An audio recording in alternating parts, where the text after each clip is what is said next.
Fire alarm. Testing.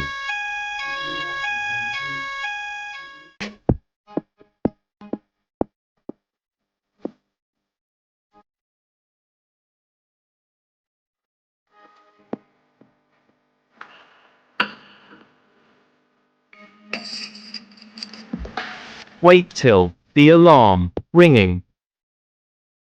Reset the manual call point.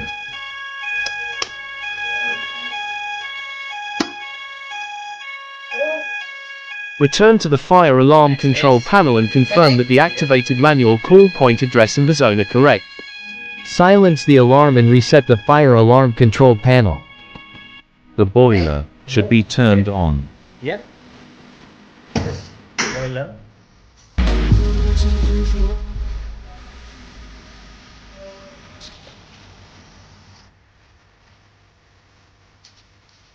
Press reset. Yep. That's what Okay. Thanks for watching.